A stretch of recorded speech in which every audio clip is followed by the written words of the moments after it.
I think for women who are working in any capacity, and if you're a mother, to be like, okay, like now it's time.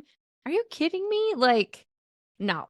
There's laundry, there's the dog, there's cleaning up from dinner and getting ready, and is everything good? Like, there are 1,000 things every day. And Mhm. so learning the skill to be like, okay, I can plan for this, right? I can say, okay, Thursday nights are our night, and I'm gonna make space for that and prepare for that. And that can be sexy. Most people do not have spontaneous desire. You're not going to look at your partner and be like, whoa, let's go upstairs on a Tuesday night after you just cleaned spaghetti up from the floor, right? Like, Yeah. it's probably not going to happen.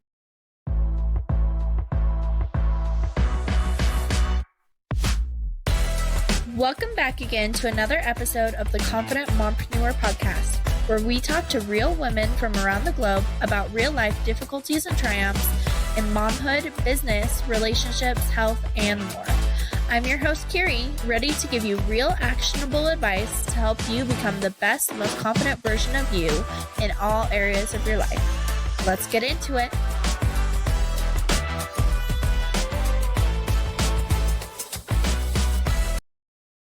Well, welcome on today, Sarah. I'm so excited to have you here.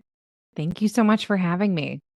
So, for those who don't know you, who are you? What do you Mhm. do? All of the good things. All of the things. Okay, so my name is Sarah Watson. I'm a licensed professional counselor, certified sex therapist, art therapist as well.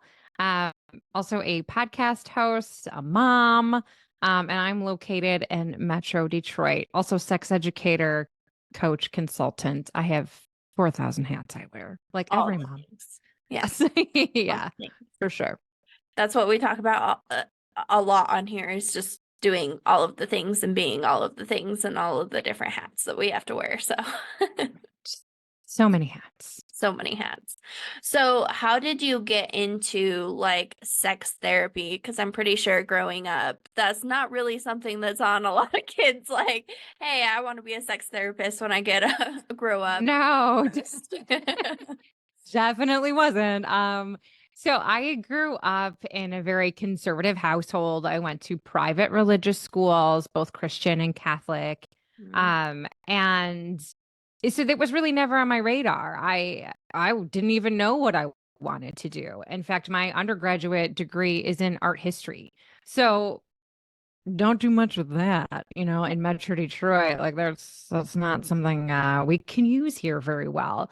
So I had an aunt who was a counselor. She was a school counselor, and I was like, "Oh, that's kind of cool. Like that would be interesting." I also grew up going to summer camp, so I learned there how to really facilitate and be a leader, and just kind of hone my skills and knowing like, "Oh, I can do this. Like I can really chat with people and make a difference." And that was with little kids, and I was like, "Okay, I still don't really want to do that." Um, and then I was like, okay, I got to go back to school after I graduated. And I'm like, oh, okay, I'm going to still be a server with this art history degree. And I took about a year and a half off. And through that time, I was like, okay, I'm going to go to Wayne State University, which is local in Detroit, and do the counseling program and do art history, or excuse me, art therapy. And art therapy actually had been on my radar since I was a kid. I had a severely mentally ill grandmother who, back in the 80s and 90s, we had a bunch of, mental health facilities here, and she would come back and talk about her art therapy. She had, at that time, um, before she passed, we think she had around 36 multiple personalities. So she had Wow. yeah, dissociative identity disorder. And I grew up understanding that. Like, and on some level, like there were different versions of her. Um, and it was great because there were some that were my age at 12. Like, who talks to their grandma on the phone for 3 hours at 12? Oh, me, because I was talking to another 12-year-old. Mm. But she would always come back and like, she's like, Sarah, you should do this. And it's so therapeutic, like it's so helpful. And she was always a champion of us being creative. And so I was like, okay, I'll do that. And then fast forward, I get an art therapy job. And unbeknownst to me, that people are not ideal on who I would want to work for. And just trying to be polite about that, but really it was just crazy. And ended up getting fired. And then I reached out to my best friend, and I knew her mom was a social worker. And throughout all of this, I really liked talking to our friends about relationship, kind of just being like, well, if this happened, then this is why that happened. And what about like kind of just taking all these puzzle pieces and helping our friends going through relationship issues. And my best friend's mom was like, okay, come over. Like, let's have a chat about what you want to do. And I was like, oh God, like, I don't know. And so I go over and end up having this beautiful 2-hour conversation. And unbeknownst to me, because she was just my best friend's mom, not my colleague, she was the one who started the sex therapy program at the University of Michigan. And she said, take these 7 books, start reading. You're going to apply to this program. You're going to do great. Like, she's like, I can't guarantee you're going to get in, but if you want to work with couples, this is what you have to do, because this is a fundamental part of relationship. So it's a long story on how I got here, but art therapy, mental health, issues in the family. And then really, I always attribute it to asking for help, because I was like, I need a job. I got fired. Right. Like, well, I need to make some money. And now I'm here. That's so interesting, like how that all kind of happened. And Yeah, I feel like when you're going through like that kind of like roller coaster of like trying to figure out who you are, what you want to do, all of those things, it can be really difficult in the moment. But looking back, you're like, okay, it all worked out. Like it was totally. supposed to happen that way. Yeah, and the story is actually more in depth than that, and I won't like get it. But there are so many things that happened in my life that led me to today, even things that were happening before I was born, which Mm, is just wild. And like, it's like, oh, all of these, I'm a big believer, like all of the dominoes fall in the right way, mhm, and it was on the path for me. So it's really wild. And through all of that, I became a mom too. mm. So that was a whole other piece. And had your own relationships that you were working through Right? things. Yeah. Exactly. Yeah, I've been with my partner for 22 years. So we've known each other a really long time and been together, all ups and downs, buying houses, having a child, dogs, lots of jobs. So yeah, it's been a roller coaster for sure. Yeah, that's so interesting. So you talked about like kind of growing up in like a very, kind of religious upbringing with Catholic school and those types of things. Mhm. What was it like when you started talking about sex? Because for me, I grew up in a Mormon religion. So Right. Oh, very yes. similar, where like it's very taboo. We don't talk about those things. What was that like as you kind of journeyed through that?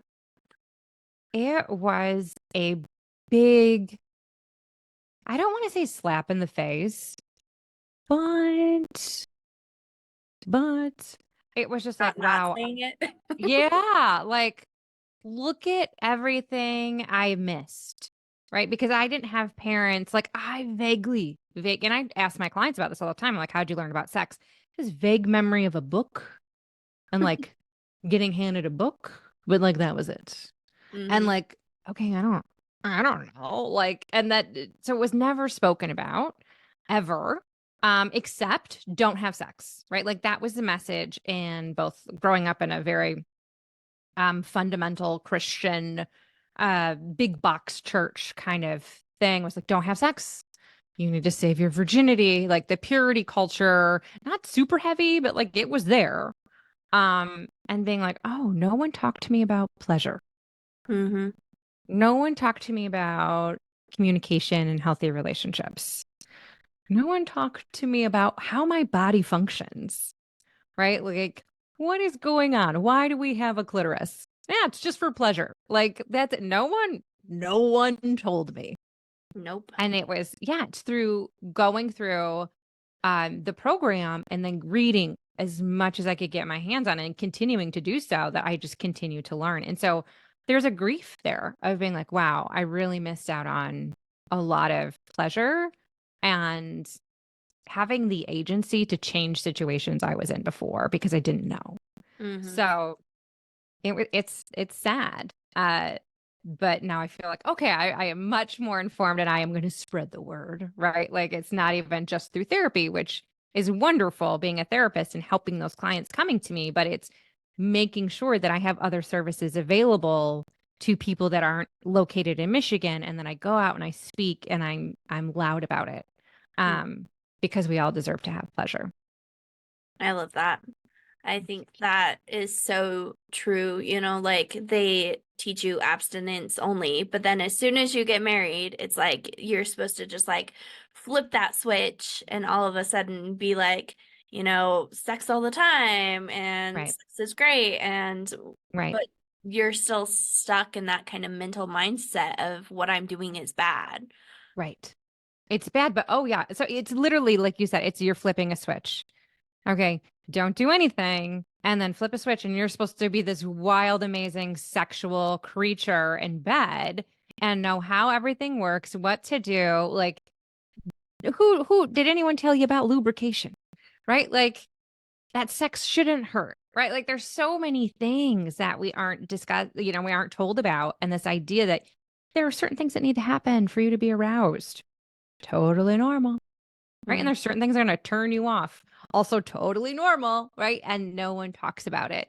And it is just, I hear that all of the time. Like nobody told me. And now I don't know what to do because my brain is like, don't do this. It's bad. But my partner's like, this is, I want to have sex with you.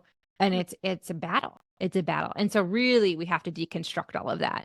And so that's a lot of what I do with a lot of clients in the beginning of sessions. Yeah. Well, and like you said, the mind is such a big part of it. Like if your like brain is not tuned into what's going on, or like I know for me, like if I have a checklist going on in my brain and it's thinking about all the millions of things that I have to go on, do afterwards, like I'm not in that moment, like my body's not reacting the way it should be, like I'm not tuned into my partner. There's a lot of things that come with it. Yeah, so we call that context, right? Like everything else that's going on around you. And it's really hard, I think, for women who are working in any capacity.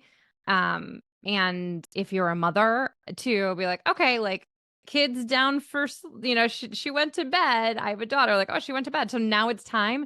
Are you kidding me? Like, no. There's laundry, there's the dog, there's cleaning up from dinner and getting ready and is everything good? Like there are 1,000 things every day.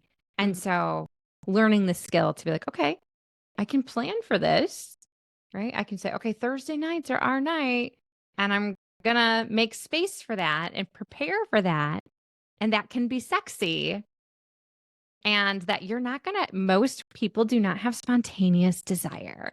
You're not going to look at your partner and be like, whoa, let's go upstairs on a Tuesday night after you just cleaned spaghetti up from the floor, right? Like, it's probably not going to happen, right? So we have to do a lot of work with ourselves and with our partner to have that discussion and be like, okay, like, how can we make this work for us?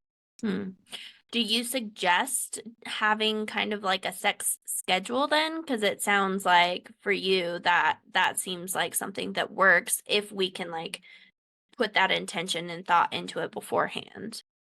Yeah, I think you just said the magic word is being intentional, right? So whether it's, people get really, I would say people have a strong reaction when we talk about scheduling sex.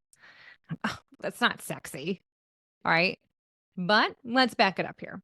When you meet your person, wherever you meet them, you're very excited, right? And we know that what happens to our body when we meet someone new is we have this big dump of hormones.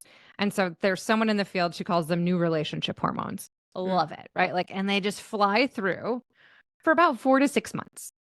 But during that 4 to 6 months, let's say you're dating, right? You're thinking about this person, what you're going to do, how you're going to do it, where you're going to go, what are you going to wear. You want to make sure you're showered and your body is feeling good. You're consistently planning through all of that. But we just think it's so much fun, right? Like we're just like, oh, we're just so in love. We're so excited. And we're like, oh, it's just so spontaneous. I just love this person. It is absolutely not spontaneous. You're thinking about it consistently and making this intention of I'm going to look a certain way, I'm going to feel a certain way, we're going to do certain things to enhance our chemistry and our connection. Mhm.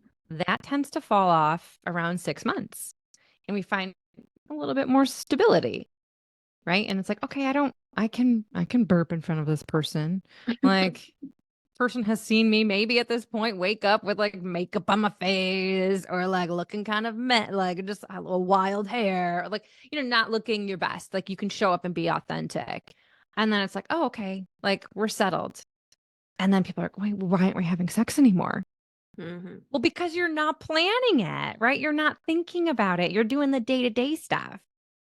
You're just moving along. So yes, if we schedule it, we say Thursday nights are our nights. That doesn't mean you have to have penetrative sex if you're someone who enjoys that. But you can say, this is our time together without any distraction, and we'll see what happens. So Mhm. being intentional, then that can be sexy. Like, let's say, like Thursday night. So Monday, you're like, okay, well, Thursday night, I'm gonna, Wednesday, I'm gonna like shower, I'm gonna do whatever I need to do to feel good. Or Thursday morning, I'm gonna make sure everything is taken care of. Your partner is gonna make sure that they don't have distraction. You're putting thought into it. You're Mhm. getting excited, right? So that level of arousal can be there before it happens. And then you see what happens, right? Like, again, it doesn't have to be organic, but the intention and having connection and pleasure together, beautiful. Yeah. And I feel like once you put that intention in and you're in that moment, then it tends to like kind of build up and do that same thing. But it did, at the beginning organically. Exactly. Exactly. I love that. How do we deal with like maybe mismatched libidos when it comes to our partners too? Because I feel like as we get older, as our hormones are changing, if we're in that kind of busy season of life, like the libido changes can be a lot to deal with as you get older with your partner. Yeah. So we call that desire discrepancy, right? Like, well, maybe one partner has a high desire and you're like, meh, like whatever, like I can take it or leave it, right? So first is to acknowledge it and just say, hey, like I see and I hear you. If you're the either end of the spectrum here, right? I see you, I hear you. What's going on? And like, let's talk about it in a non-emotional way, right? Mm. That's the key. It can't be like, well, you're not having sex with me, and like turn it into an argument. Nothing's going to come from that, right? Then we get into fight or flight and we're not having meaningful conversation. And then Mhm. we're like, I'm going to get you, right? Nobody And then, likes the pointed statements. oh, no, right. So first and foremost, let's acknowledge it. Second is to talk about what I said before. What is going on in the context? What else is happening? Stress is going to impact both of you. Hmm. Absolutely impacts desire and arousal. Um, if you're consistently busy, if you're not taking care of yourself first, if you have no time to yourself, you're not gonna be like, let me turn over to you, partner, and like get it on. No, you're like, I want to go to bed, or I want to take a shower, right? And so if those needs aren't met, nothing's gonna happen. So then it's looking at what is missing for the partner with lower desire, and how can we modify anything? Can we create some more space? Hmm. And then we go to the planning stage, right? We're going to make the time, and then we're going to see what happens. Some people don't want to have sex a lot, and that's okay. And it's very normal. But like And find sex, intimacy, not exactly. necessarily sex. Right. So it's like when I say sex, I think like this big umbrella term, right? Sex can just be cuddling. Hmm. Wow. Any kind of physical pleasure together that's consensual can be under that umbrella. And Hmm. say, okay, I'm up for cuddling multiple times a week or one time a week. And I'd like to do other things with you another time. And maybe penetration happens if that's your thing, but it doesn't have to be the goal, right? Orgasm isn't the goal. Pleasure is the measure, as one of our Emily Nagowski she wrote several books that I highly recommend. And that's her consistent saying in all of her books, is that pleasure is how we measure our time with our partner. Hmm. I And love that. so Yeah. So it's like, okay, acknowledge it. Here we are. Lovely. What modifications can we make to our schedule and our needs and design, like what's happening in our family? And then let's see what happens. Mm-hmm. I love that so much. And I love that you talk about like making sure that we're taking care of ourselves. Because if we aren't taking care of ourselves, how can we take care of our partners? I feel like I see that a lot when, people are complaining about, not having sex in their marriage or whatever. Typically, not always, but Mhm. typically it's the woman because she's handling so much, and she doesn't have that time for herself. Of course, she's not going to feel ready or prepared if, I'm looking like a freaking hot mess. I'm not going to want to go and be sexy with my partner. So Right. it's important that our partners make that, effort in that kind of day-to-day life that kind of builds us up. Like it's sexy when you put an effort for me, when you're doing the dishes, when you're helping with the kids. Oh my gosh. Right. That can be like foreplay. Yeah. Yeah. So there's a term we call it chore play. Mm, Right. So, there we go. and yeah, you are helping take care of the house you live in. It's not even helping. You're just doing it because it's help. If when we call it help, that means that responsibility as like, let's say you're in a heteronormative relationship, right? That means the responsibility is on the woman or one person of the partnership. It's not help, right? This is being a responsible adult and taking care of your space. Mm-hmm. I am not your mother. In fact, I don't want to be anything like your mother because I for sure don't want to have sex with someone I mother. Yeah. Gross, right? So this idea of like you doing the dishes and like helping, I mean, I don't want to say help, but like making sure that the house is functioning, right?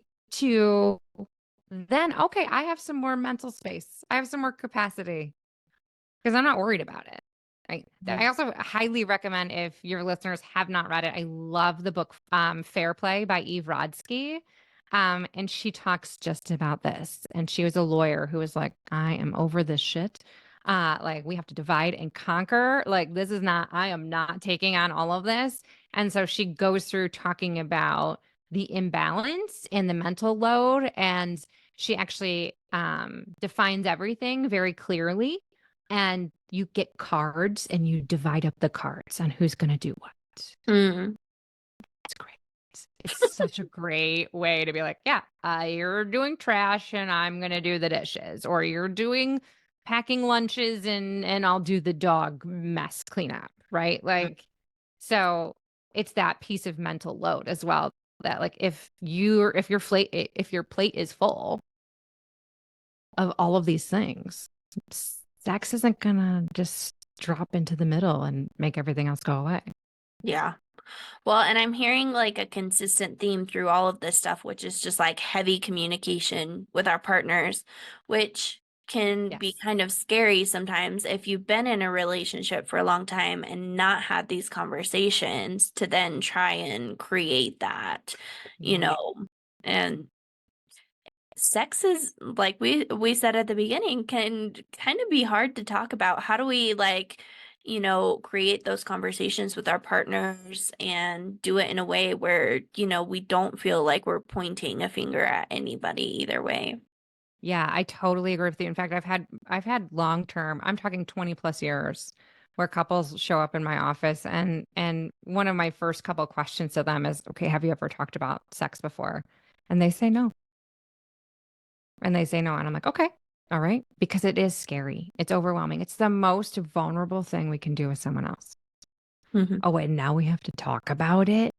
Whoosh, right? Like media and society and other social media, like apps, anything that you can get your hands on tells us we don't have to talk about it. Right. Like it's just amazing. Like it's just someone's gonna touch your face and it just happens, right? Like it does not. So one, acknowledge, hey, this is a really hard thing, but it's been on my mind. And can we talk about it? Mhm. And then I would do one thing at a time. We're not going to bring in 20 years of conversation. It's, hey, how can we make time to connect? right? I would like to have more pleasure with you. This is what that means for me. What does pleasure mean to you? Mm. Even though you've been with your person, let's say you've been with your person, if you've never talked about it, you can take a guess on what they think is pleasurable, but you may not be right. Mm. So we want to approach it with curiosity and clarity on your needs and desires. But we're going to take that one step at a time. And I would say this is not a face to face, let me stare into your eyes deeply conversation. This is a maybe we're sitting side by side. Maybe we're taking the dog for a walk. Definitely your children aren't around. Your phones are down. The TV's off. But you also don't need to stare deeply into each other's eyes, having an incredible, vulnerable conversation. So it's just the first start. Acknowledge it. Be like, this is weird. This is awkward. I don't know how it's gonna go, but I love you so much. And I have this thing I want to talk about. Yeah. Well, and it, like you said, it's a hard conversation to have, but also, like you were told coming into this, like this is such a big piece of having really good, long-lasting relationships that it's important for us to talk about. Correct, right? So we're born sexual beings. We're born sexual beings. We're born to have pleasure, right? We are born to connect with our bodies. And so everyone inherently is some level and it's a spectrum, right? Like on some level has a sexual part of them. Some have, a very low understanding of them sexual selves, and some have a very high understanding of their sexual selves. Right? This is a part of how everyone operates.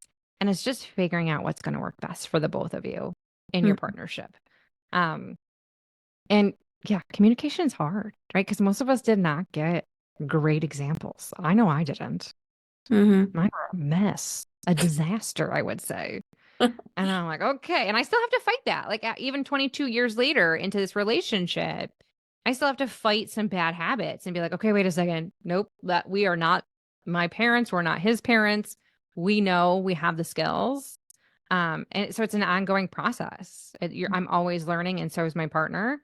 And making space for that is really, really important too. Yeah. What if we're like, kind of doing all these right things? We've opened up that communication with our partner. We've like set a timeline of like, okay, here are times to connect and find that intimacy with each other, but we're still not, like our body is still not reacting maybe the way that we think it should, whether that's like hormone induced or like if there's pain during sex or something like that, that kind of throws it all off. What can we do? Yeah. Okay. First and foremost, sex should never be painful unless that's what you're looking for, right? Unless you're like into something very specific and looking for pain, which some people are. So I like to make sure that that's clear. But if you are not looking for pain, it should never be painful. So that is the first indication if you are having pain to stop. Because what happens is when we have sex and it's painful, our brain associates sex with pain. And we do everything in our human body to run away from that and keep ourselves safe. So you're creating a neural pathway that says sex is pain, I don't want it. So we need to stop. Even if it's like literally it's hot and heavy in the moment, and nope, stop. If you are a person with a vulva and you're, if you're having anything inserted into your vulva and it is hurting and it's dry, lubrication is the best. There are lots of good brands out there. Do not buy KY. Do your research, please. Generally, drugstore stuff isn't going to cut it. You want to know what you're putting in your body. But you don't want pain. So you're going to call your gynecologist and you're going to say, this is what's happening. Because there could be a load of reasons why you're having pain. It could be a pelvic floor issue, which generally happens for most women. People having with a baby. After even before, right? And here's the beautiful thing about that is that it can always be addressed. If you're 10 years postpartum, it can be addressed and we can fix that.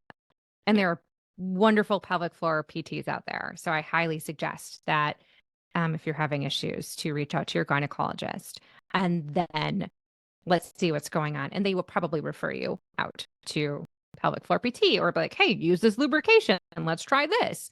What's happening? So there should never be pain. Ever, ever, ever. So we want to keep that in mind. Yeah, we've had a couple different pelvic floor therapists on here because I think it's so important to talk about our pelvic floor health. So they're like some of my favorite people. Like, cause they do like the physical work and I do the mental work. And I'm like, you're like, dream team. it is.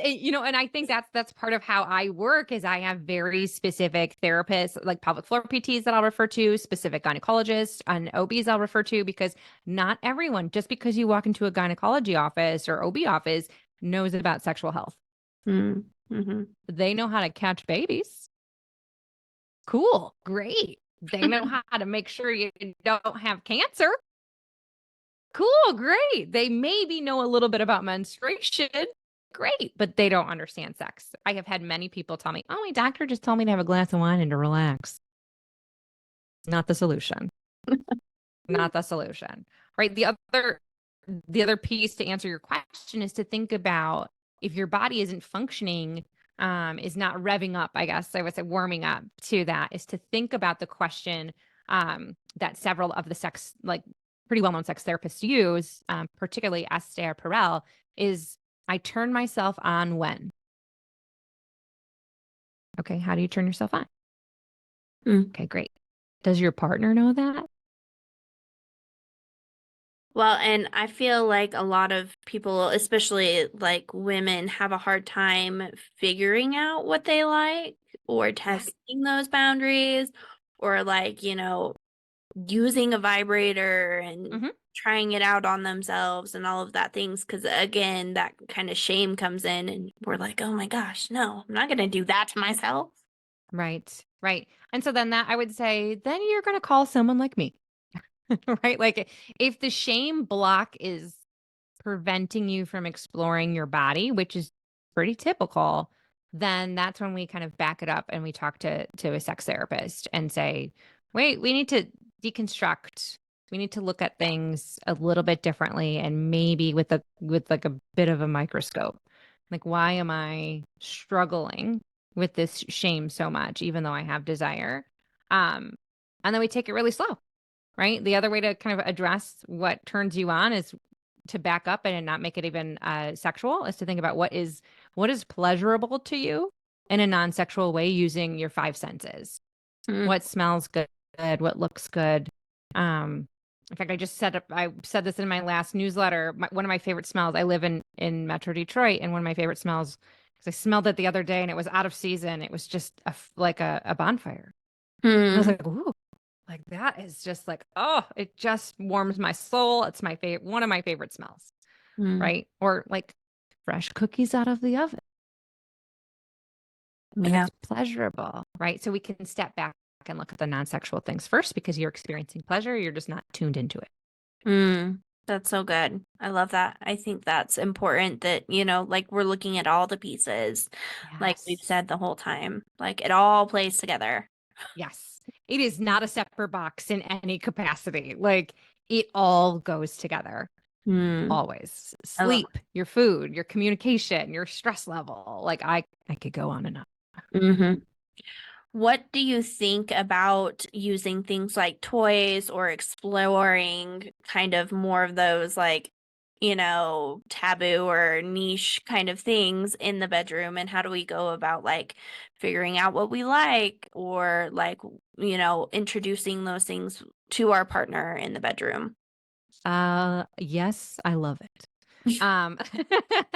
I would show you, but there's a shelf above me that's full of toys. Like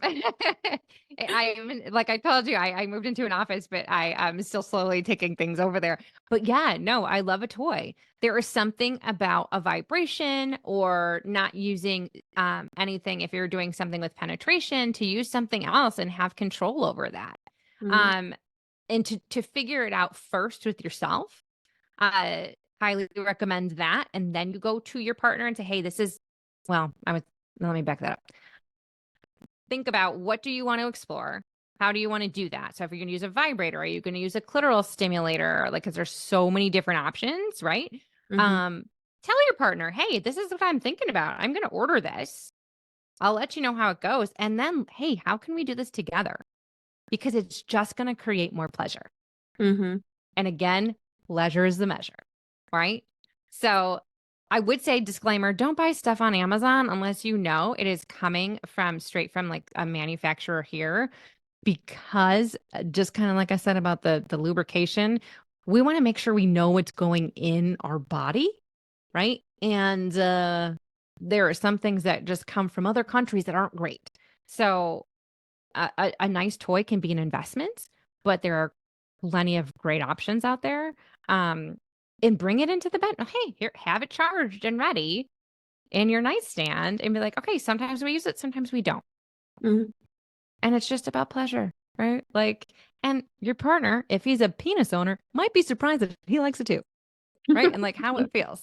So it's not I think it's, at least in my world, obviously I talk about this all the time, it's not taboo, right? And if someone's like, like, then again, back it up. Where does that idea come from? Why do you think it's taboo? As a sex therapist who's now been doing this for a long time, what are some of the like most common questions or issues that you see come up with the couples that you're working with? Definitely the idea. I see a lot of women with pain. Mm-hmm. I see a lot of women with pain, and sometimes they come to me first because they have the pain and they're like, I don't know what's going on. And I'm like, okay, we're going to do the medical route first, in addition to doing sessions with me. And so we then refer them to their gynecologist and then pelvic floor PT. That's a lot of my caseload. A lot of my couples come to me just because they're not having sex. There's been a transition of whether they've had a child recently, what's going on. There's medical issues. I have several of those people right now that have impacted their sexual connection. I work with a few men with erectile issues. So it's this wide variety, but I think the overarching question is, am I normal? And everyone's normal, right? This idea that we're comparing ourselves to other people. Well, you have no idea what's going on next door, right? And it doesn't matter because it's not your journey. So it's, how do we explore what feels good for you? I love it. But that, I hear it all the time. Yeah. Am I normal? Yes, you're normal. We're all normal. I love that so much. What are some of the things that you do in your own like relationship and sexual life because of what you do? Oh, well, definitely we brought toys into the mix. I think I was still in training. So this is a while ago. We definitely brought toys into the mix. High quality lubrication, being exploratory, making sure that we make time for it and that we're both in the right headspace. Because we have a younger kid. She's going to turn 7 next week. But man, the beginning of that was not my prime time of being a sexual being. I had severe postpartum anxiety and my head was just full of stuff. And then COVID hit. And so my anxiety that was already pretty high was just through the roof. So that really diminished my curiosity for sex with my partner. So medication, I'm a huge fan of my anti-anxiety meds. They are my sweet friends. I love them so much. And just talking about it too. We talk about it. If there's been a lull, or like if he's stressed, he's not one to be like, hey, let's go upstairs. Okay, no problem. But how else can we connect? Like, can you rub my back? Can we cuddle? Can we do something else? Can we make out? We love a good make out. Like, that can be so sexy. Like, especially after 22 years, right? Like, when was the last time you made out with your partner? I can't say that I After a long time. Right. That's just, even if like in the middle of like, or like we're making dinner, like one of us will just be like, okay, like, and we just have a little make out in the kitchen. Sexy, right? It kind of Mhm. gets things going. Um, so, but I think this idea that, sex therapists or anyone in the sexual health field has an amazing sexual relationship all of the time is not true, right? Like we're people, we have our own stressors, and just because we talk about it all day doesn't mean we're having sex, every day. Mhm. And it's work because we're people with emotions, and so are our partners, and it gets complicated. Mhm. Um, but I love a high quality lube and I love a toy. Perfect. I love it. Yeah. What final like tips, tricks, tools, anything like that do you have for the woman who's kind of in that sexual lull in their Yeah. relationship and really wants to step back into feeling confident in that part of their life? Yeah. First and foremost, I would say, hey, how can you take a look at what's creating the lull? Like, is it you're just in a weird stage of parenting? Is it your job just changed? Or you have a new boss, or your stress level has increased? Or maybe your kids are leaving, right? Maybe you're an empty nester and you're like, oh, hello, partner. How do we just be people together rather than parents together? Like that's a really interesting thing I've seen a little bit of recently. And people are like, what do we talk about? Right? Like besides our children. Like, okay, let's find that out again. So we want to take that moment or several moments and try to journal that out. Okay, what do you think is impacting your lull? And then who are you as a sexual being? What is exciting to you? What is interesting to you? When do you find yourself being aroused or even having curiosity about sex? And then you gotta tell your partner, right? Like I may sound like a broken record, but it's communication. Uh, and then my clients, my poor clients, because I'm always like, I'm reading a new book, you guys. Guess what you get to read? And but I am a big fan of making sure that everyone has the most up-to-date medically accurate information about sexual health. Mm. So I've mentioned already her, Emily Nagoski has a beautiful book for women called Come As You Are. It is really kind of the end all be all right now for women in sexual health. And recently, in the end of January, she had a new book called Come Together, which talks about couples and relationship and what happens like when there is a lull. So I'm a huge fan of like, hey, let's normalize all of this and then figure out like little steps and just own it, right? Instead of avoiding it, be like, hey, we haven't had sex in 3 months and I'm feeling a way about it. How are you feeling about it? Mm-hmm. What can we do about it together? Right? Can you remember that you're a team and then explore it with curiosity rather than judgment? Because judgment will lead to shame, and shame does not create a sexual environment at all. No Mm-hmm. one's like, oh, well, I mean, okay, sorry. I said there's a tiny portion where people are into shame, right? But like, but Got a most little shame people, kink. yeah, yeah, some people do have a shame kink, but like most people don't. So it's really exploring that and just saying, okay, this is a new chapter. Let's move forward and let go of the lull and be like, okay, it happened. You're human. Mm-hmm. Well, and like we said at the beginning, I think taking care of yourself is such a big key component of it too, especially as women. Like if you get out, if you get exercise, if you're, taking care of yourself, you're getting a hot shower, you're doing all of those things, like that is going to make you feel more confident when are trying to have that intimacy with your partner. Yeah, absolutely. I think being differentiated from your partner, like having different interests, and making time for those. So because I think I love a long hot shower, but that's maintenance. Getting a pedicure, maintenance. I wouldn't even say massage. I mean, it's a special maintenance, but like it's maintenance, right? And it's looking at what brings me joy, what lights me up that has nothing to do with my partner or all of the freaking hats that we have to wear, Mm-hmm. and make time for that, right? And it again, I think it's you at the top of a pyramid next to your partner, and he's also, or they are taking care of themselves, then it's the relationship, then it's your family, then work, and then so on and so forth.